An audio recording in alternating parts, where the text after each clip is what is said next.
Good morning, Singapore. Welcome to Therapy Tuesday, and we have with us the one and only Dr. Geraldine Tan. Good morning, Hey! Jerry. Good morning, Jerry. Good morning, everyone. And I've got a light today in front of me, but not behind me. Well, it looks good. It looks very good. Very professional. Yeah, very nice. I had a friend that gave me the light. Taking pity on me. So, Jerry, today, Andre tells me we are going to talk about Misfits. Yes.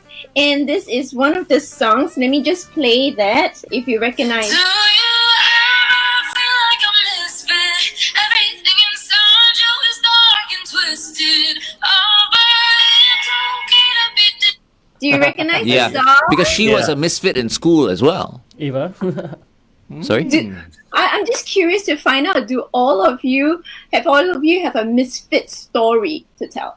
See, this is what I was going to ask. How does one really describe a misfit? Just like an outcast, lah. See, to me, a misfit is Harlequin.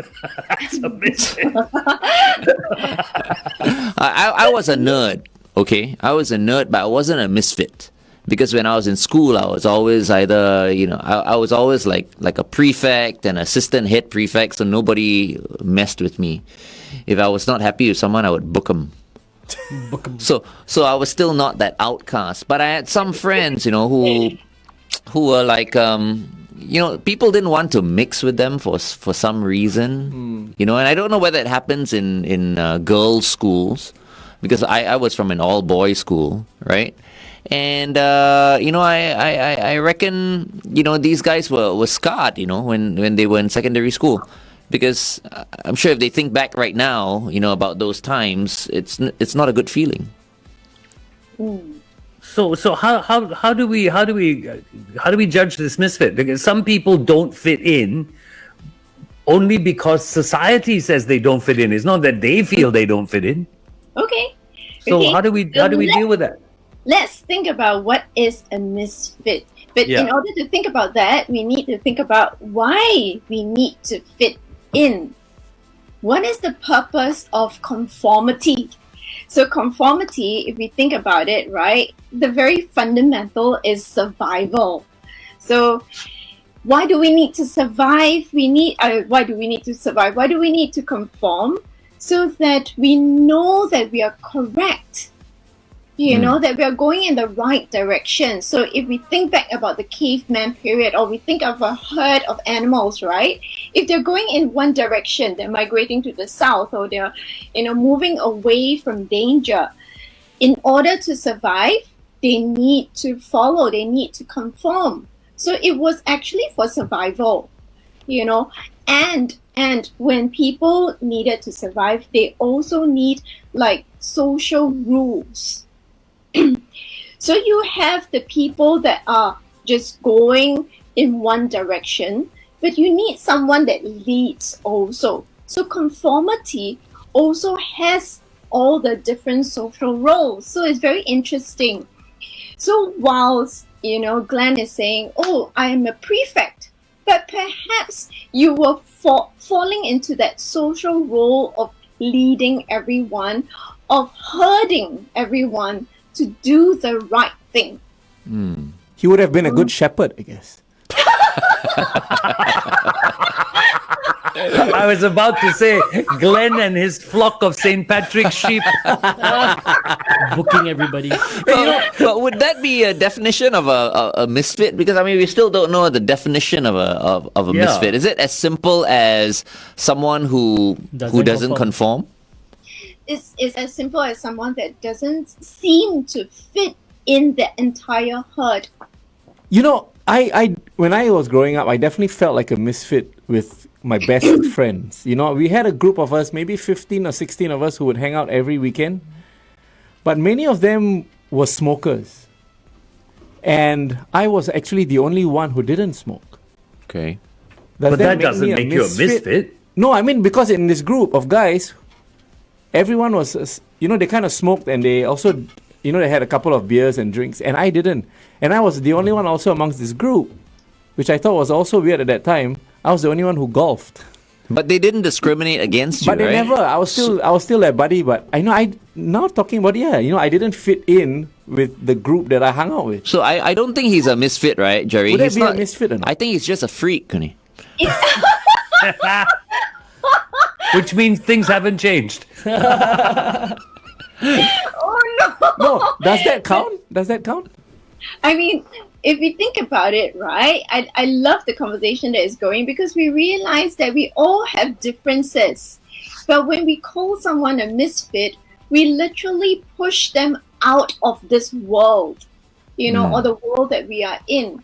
So when we look at misfit, that's why it's so interesting to talk about this topic because we have so many differences, but we outcast a lot of people, we ostracize a lot of people, we push away a lot of people just because they're different. But if we look at just amongst 5 of us, we have a lot of differences, yet we have a lot of similarities, but we are all on the same platform. Right. But could the misfit be the one pushing everybody away, Jerry, in the form of rebelling? Let's say the person is a rebel, right? Not wanting to conform to society's norms. Would he then be considered a misfit? Maybe they don't know how to conform. Maybe it's not available for them to conform. Okay, I've got a question for Jerry that I'll bring up in a while. All right. In the meantime, here are the Beach Boys with Kokomo on 1FM 91.3. Good times, greatest hits. So, following up on what Glenn just said, right? People are rebellious. People don't want to conform. Are they the misfit? If that is the case, at some point in their lives, 95% of teenagers are misfits. Exactly. Right? And that's why they struggle so much. Yeah, so many of these teenagers, the adolescents, they don't know because they're in transition, right? They don't know where they fit in. So they perceive themselves as misfits and they perceive everyone else as going in the same direction. So they are going in the wrong direction. So exactly not exactly, but in a way, then they kind of detach themselves from the world. So they have a lot of existential crisis or questions that why am I living? What are we put on this earth for? Because they don't feel that they fit in this world anymore. But they are only in transition. So the teens are a huge population where they are transiting and they're growing up and they feel that they don't fit in. So if we have to conform and follow the herd in order not to be a misfit, then what happens to our uniqueness, our individualism, our self? Let's look at the different roles first, or the different misfits, okay? And then you can determine later on. So I've quite a number of categories. So you've just talked about the teens. So there are the jokers. The jokers. Aren't they misfits? Yeah, we all know who to look at now. I don't know who, but I don't know who he's referring to as well. Who? Say it. Yeah. I'm not. Never mind. I won't say. It's okay. Oh no! But the jokers. Don't want you to feel like a misfit. Andre, is that what you say? Oh dear. Yeah. But misfits is used very negatively, but there's also the positive side to it. So for the teens, they feel like misfits, but they're only growing up. So jokers sounds negative, but there's the other side, which are the entertainers. Don't we love a good entertainment or good entertainers? Absolutely. Absolutely. All of you, you're so wonderful. There you go. We're all misfits. We're misfits. Hey, guys, remember I used to have a show called The Ego Trip? Yes. Right? Yes. And I have my characters. DJ Short Fart, the Honky Tonk Man, hi, I'm Simone. Right? All these All the characters, Misfits. right, that I used to do at night, I used to call them the Misfits. Ah. So they were known as Misfits. So it's Glenong and the Misfits. And it's Misfits. Right. So there you go. I mean, what you just mentioned, And who's the leader of the Misfits? Glenn No. Love. The number one Misfit. Oh, thanks. I just fell for that. Yes. So what else do we have? Entertainers are wonderful people. We need them in our midst, right? Okay, so then there is that popular kid, or in the adult world, the con man. The con man. Con man. We know quite a You few know actually. what? Think of the opposite side. The opposite side is that charismatic personality. Ah, The con Okay. here is conforming, or like a con man as in a con artist? Con artist. A Oh, con artist. I thought conforming. No. No. Con artist. no, but you're right. Con artists are usually very charismatic. They are very charming. Yes. Very suave. Then we have the geeks. Okay.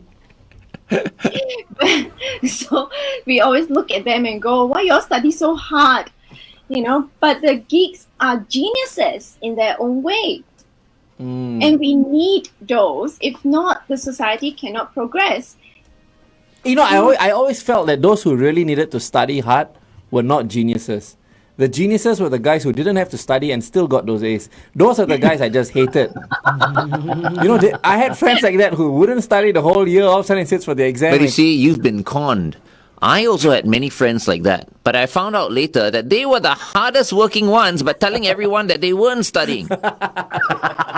It's true. Those are the con artists. Yes, those are the con artists. They make it look like, oh, it's so effortless. I don't study. Actually, they're the ones studying behind the scenes really hard. They were the You ducks. guys were so lucky. You surrounded yourself with people like that. When I was in school, all my friends were just stupid.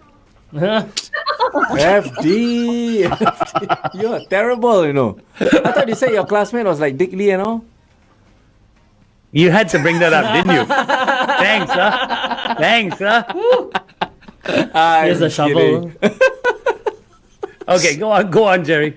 Oh dear. I don't know who's fitting in now and who's not fitting in now. It's very worrying.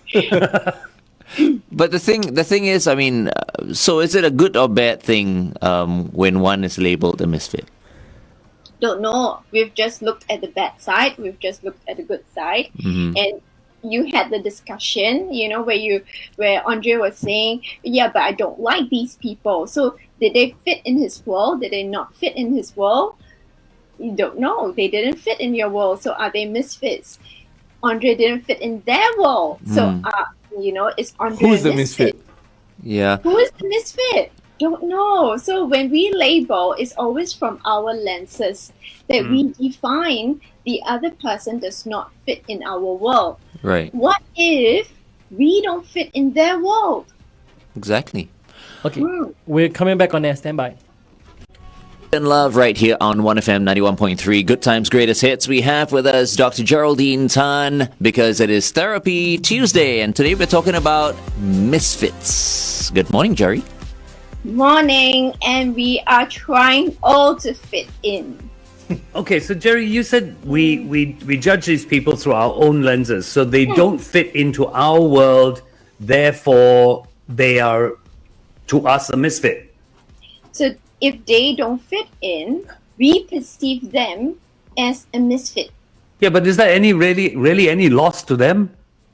I mean, it's me who perceives. It's not society who perceives them as a misfit. It's one person who perceives them as a misfit. But if everyone starts to share the same perception, then there will be majority and minority. Right. Yeah. And you'll start to feel like people are picking on you. You'll start to feel bullied. It's true. Yeah, and you don't know. So those that are on the outside perceive it as wrong. And just like that popular kid, right? We all want to be in that in crowd. But do we really need to be in the in crowd? it's a lot of food for thought this morning. You know, Jerry, What- Jerry, I think what's important here, and I don't know whether you're thinking the same thing, FD, but I am now thinking about the people in their formative years, the teenagers, Yes. people in their 20s, right, who Yes. feel because of how society treats them, they're starting to feel like misfits. You know, and like you mentioned earlier on, Jerry, some of these people may be sad right now, or they might be feeling depressed because they feel like society is not accepting them. And so they're constantly thinking about the future, and the future is looking bleak for them because at this point they're at their lowest.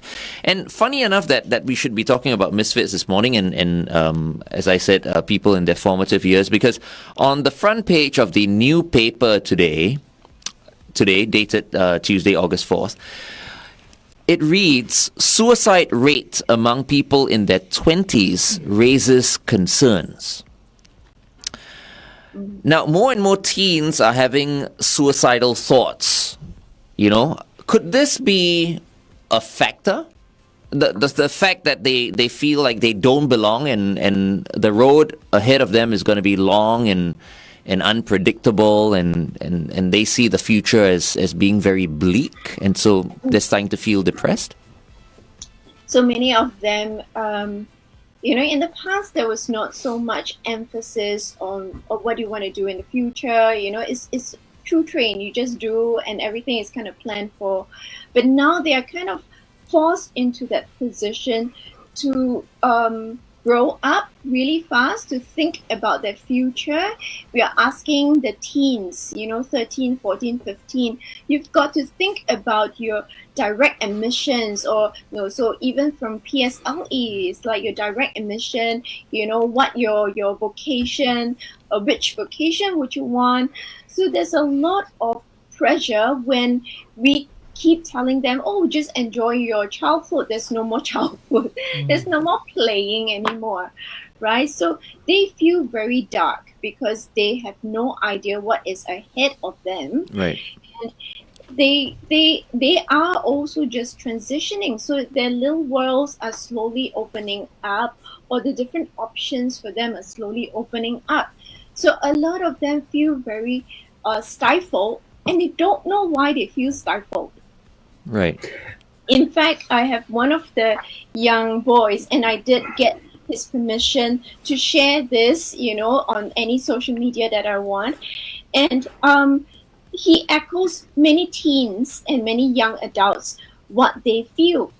When they come here, they might not be diagnosed with depression or diagnosed with a clinical disorder, but because of this transition and pressure, they say, sometimes I want to be diagnosed with something so that I can justify feeling bad. So they want to be a misfit, so diagnosed with a label, because then they can justify feeling bad.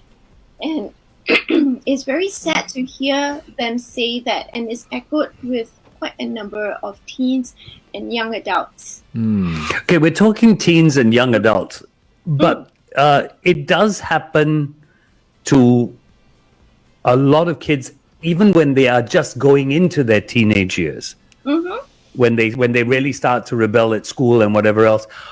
What kind of signs should parents be looking for that would lead them to understand that perhaps their child is feeling like a misfit? So, the first thing the parents would hear, people would hear, is, I don't have any friends. So they would say, I've got no friends, no one wants to hang out with me, or I eat at recess alone. Oh. Sad to hear, though. I thought that only happens in America. When we watch movies, we see that in you see the that loner. canteen, and there's the popular table, and people want to sit with the popular guys and girls, but I never knew it actually happens here in Singapore. Are as well. there behavioral things that we should be looking out for? You have that withdrawal, that very sad sort of demeanor. They isolate. So FD is right. They isolate themselves because they fear just going to the friend or asking to join anyone. And if there's nothing to talk about or everything is sad in school, they go home, they've got nothing to tell the parents or nothing to tell mommy, right? So they just keep quiet and keep the door closed. Right. Growing pains. It's a real thing. You remember that It's real. sitcom? Yes. Growing Pains. Yeah. And I mean, I think we had some painful moments, growing up as well. For sure. You know, But I have to say, I mean, I'm not going to mention names. I went through a lot of this misfit with one of my kids. And I found that the way around it, I don't know whether it's right or wrong, was I took a step back from being a father and I became a friend. okay. So I went out of my way to befriend. Because And no one she's wanted grown to up, be friends she's with grown her. up Is it? into an amazing woman. So no one wanted to be friends with her, is it? Yeah, I see. And I took a step back from dad and became the friend. Why, Avi? Why do you feel that happened in school? I'm just wondering.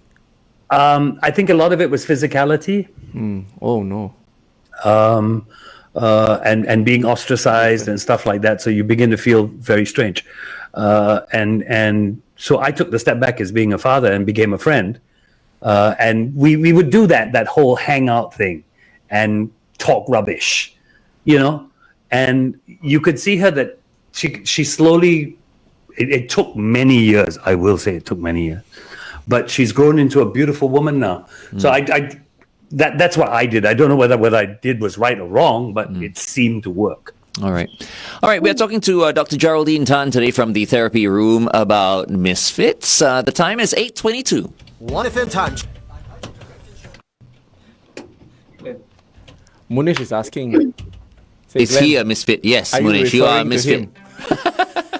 You're referring No, to but let me pick Because up you're on what outstanding, Munish. Let me pick up on what FD said, and I think it's such a beautiful story. Thank you, FD, for sharing it. No worries. Touch my heart. I'm very emo like that, okay? But stepping back, right? You helped her understand that she can survive and she can conform differently because we all have social norms. Social rules and social roles, and she did not need to fit in with a certain category that she perceived as that right category. So when you did that for her, you basically showcase another area that she can grow and she fit in. So she's still fitting in. Like you say, she's grown up to be a beautiful woman, and I'm sure she is. And that's because Daddy has walked her through that different role. Yeah. It's so beautiful. When I heard that, I was like, oh my gosh. FD. I think you saved her life. FD. Yes. Was she angry during that period, or was she lonely during that period? It started out with loneliness, and when the friendship really grew strong, that's when the anger came out. How Wait, angry whose she was with her peers and how angry she was at the world around her because it didn't accept her, because she had someone now she could confide in. You see, who wasn't a parent who may start to instruct. When you go to a parent with a problem, sometimes you don't want a solution, you just want to vent. But the parent always feels, I have to try and solve your problem. And that's not always what you need. Yeah. And when she realized that she could just vent, that's when I saw the anger. Oh, Right. I mean, So it went from she went through different phases. which is why it's so important for parents to listen to their kids. It is. Because a lot of time it's a cry for help. And if you miss those signs, then they're going to look for someone else to latch on to. And it may be the wrong person. Exactly. Yeah. that is true. Okay, so do we have questions from our 1FM fans? We have one friend for who, Dr. Geraldine Tan. It's not really a question, but she said, my eldest daughter, Frida shared, my eldest daughter refuses to conform to her friend's craze for Korean bands because she feels it's a waste of money, and now the friends don't talk to her anymore. What? And she says no loss. Because she's not into She's K-pop. not into the whole K-pop Yeah, and thing. that happens, and it happens. I've seen it. I've seen it with my girls too. When you don't conform to these little trends, that's it. You're out of the group. You're not cool. Oh, Exato. And kids can be hurtful that way. They right. can They be. lack social skills. Yes, They're still yes. developing their social Yeah, skills. yeah. That's exactly what it is. But I think, that's where parents need to instill confidence into their kids as well, Because I think if the kid is confident and the kid can express, himself or herself to their friends. For example, I mean, if one is not into K-pop, why should you conform? So, you can still do that. Explain to your friends very confidently that I'm just not into it, you know what I mean, but we're friends, rather than feel ostracized and because sometimes when one is timid and not confident, people tend to makan you even more, they want to eat you up even more, you know what I mean, they bully you and they feel like they get some satisfaction from pushing you aside. Humans are funny in that way, right? But then, Glenn, you are speaking from a mature mind, from what you're saying. No, It's but even as a level kid, of maturity about kids. no, but I was always like that. Even when I was a kid, right? If I didn't like something, then I didn't like something. Yes. No one could force me to do anything. The only time I felt like I needed to conform and I became a little bit of a Chinese gangster was when I was in primary school. Remember my blue comb and my orange comb? Because there was this guy who was in primary 5, I was in primary 4, and he sold himself as my, lao ta. You see? What's You know what I Lauta? mean? It Old means something. like a big brother Big kind of thing. brother. But the thing is, he was a bit of a gangster, lah. At primary 5. At primary 5, yeah. Gangster at primary 5. Gangster at primary 5, St. Stephen's School. Yeah, so he wanted me to be his like a right hand man, you know what I mean? So he had the orange comb, so I had to go to the mama shop and buy orange comb also lah. And was it the sharp, pointy one? No, it wasn't. Okay. It wasn't, but it stuck out from the back pocket, so you could tell that I had a orange comb. You're part of his crew, the orange comb crew. Something like that, you know what I mean? But after a while, I just felt like, hey, this is not me, I'm a Eurasian Chinese fellow who goes to Holy Family Church and all that. The whole gangster Somehow thing. this whole gangster thing, Wasn't working. wasn't quite me, you see. So I broke away from the gang. And did he allow you to break away? Yes. Did you have to return the At membership primary card, five, which I was don't the know. comb? No. It's a library card. No, because there was no rite of passage. I didn't have to go to some place, cut a bit of blood, and I don't know what they do lah. He wasn't my blood Why brother. are we looking at that is the right or that is the only thing? Okay, wait, we Right? go back on air and we talk about it. Okay. We do the traffic Okay. first. FM 91.3 traffic. Alrighty, let's take a look at that traffic. Usual delays across the expressways. A couple of areas that you are going to need to look out for: the PIE towards Tuas, an accident just before Jurong Town Hall Road. TPE towards the PIE, accident after Seletar Link exit. BKE towards the PIE, an accident after Dairy Farm Road. AYE towards the MCE, a vehicle broken down before Buena Vista exit. AYE towards Tuas, an accident after Clementi Road. Congestion is to Buena Vista. Look out for that. Please stay within the speed limit. Have everyone buckled up. Be safe as you drive today.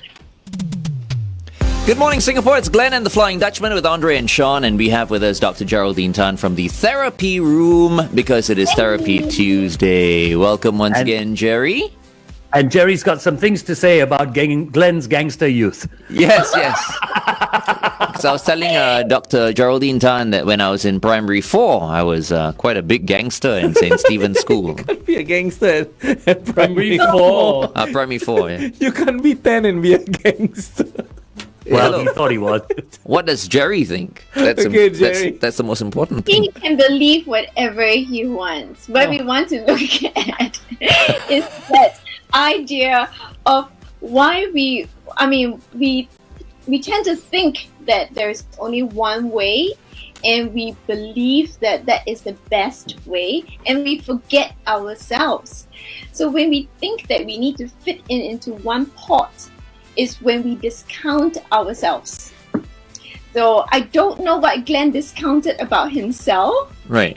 but when FD was journeying with his children or his daughters, and they were going through all of that, they had the perception that one trait or one social group was the right one, was the best one, and they forgot about their own personality traits. They forgot about themselves. They discounted themselves. So that's when they feel that they are a misfit, and it permitted the other person to then, kind of bully them and think that they are a misfit. Right. For anyone who's tuned in right now who's feeling like a misfit, depending on how old you are, if you're maybe in your early teens or maybe early 20s, I think you shouldn't be afraid to approach your parents, or if your parents are not very approachable, then look for someone, even if it means approaching maybe a teacher in school, a counselor.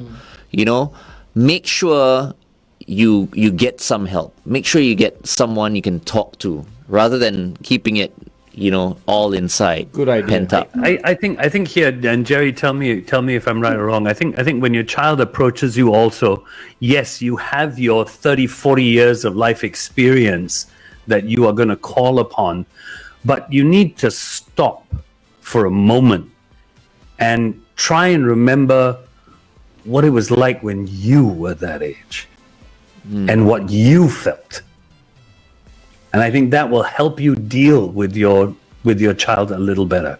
Yes, you've got all that experience that's going to help and that advice you can give, but just spend a moment and go back to when you were there. True. However, many parents have forgotten how it was like. So I would actually encourage parents to look at that value that had pushed their child away or aside. That's more fun, because your child, what they're capable of, what, a wonderful trait or uniqueness that they can celebrate. Earlier we talked about the entertainers, the charismatic personality, the geniuses, even the bully that is a bully is actually an assertive personality that can eventually lead in a very noble way. So can we look at all those traits? So now as a parent, you can actually pick out, and many parents that are listening in can actually think about their children and say, yes, my child is this, and yes, my child is that, very easily. And they focus on that instead of thinking of what they are losing out, not being with a particular group. Right. I don't think many parents are like FD, I have to say. Really, FD became a friend to his daughter. I think that is quite rare, because it doesn't come naturally to most parents. Most parents, like what Jerry was talking about, right? They feel like, okay, yeah, I had a hard time when I was in school. I had a hard time when I was, in university or whatever. People considered me, a little bit of a misfit, but I survived. I looked after myself and I survived. So maybe they expect their kids to do the same. Just be strong. Just be strong, exactly. But it's not easy. I think the other thing you've got to bear in mind, if you're saying I'm different, and I don't know. No, but not in a how many bad way, parents though. would No, agree. I'm not saying No. it's a I bad know. thing. Yeah. I don't know how many parents would agree with me, but I'm a father, yes. But I love parenting. Okay. I love it. I love the experience. I love it. I love the challenge. It's almost like a game to me. Okay. They push the boundaries, and I've got to try and manage that, and and help them go. So to me, it's been since they were 2. It's been this game that's been going on, and I absolutely love it. Is that the norm, Jerry? Someone like FD who fabulous. loves parenting. We need to shine more light on it. And spread that, you see, because a lot of parents don't see it as fun. So I love the fact that you had mentioned it's fun, because I agree with you. I have a lot of fun parenting the children. Yeah. They annoy me and I become monster mummy. But but after that, it's a delight. Every day is an adventure. Every day is just fun. Yeah. Yeah, and it continues. My girls are all married, and it still continues. See, that's what I don't understand. You see, married already, just let them go, lah. Stop No, disturbing them, lah. it's Just relax now, lah. They're in the hands of your what do you call sons-in-law. So it's time for Michelle and yourself to enjoy the fruits of your labor. and we do, but once a parent, always a parent. Okay. If I were your son-in-law, I feel insulted, no? That means you don't trust me. You don't trust me to take care of your daughter. Our father will never trust anyone with his daughter. Jerry, maybe next week we can talk about parenting. Right? I mean, if... Okay, let's go. I'm writing it right now. It seems like there's a lot more we can talk about, right? Parenting and promoting fun parenting, right? Because I don't know if many people actually find it fun. Yeah. True that. Okay. True. Right? Okay. Okay, but today, Misfits, any last words, Jerry?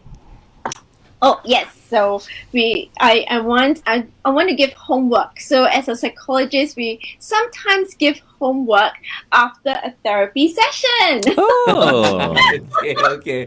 What's our homework? I love homework. You did your homework last week, which was decluttering. So anyway, this week's homework is really fun. I want everyone and anyone that is listening in to think about the unique qualities that they have, and what unique qualities that they can celebrate. Okay.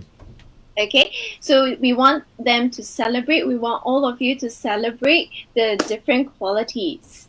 Okay. All right. Do you want to know these qualities next week when we meet you? Sure. So then I know you did your homework, right? You gotta hand in your homework. Damn, 63 years old and I'm doing homework. This is mental health homework, FD.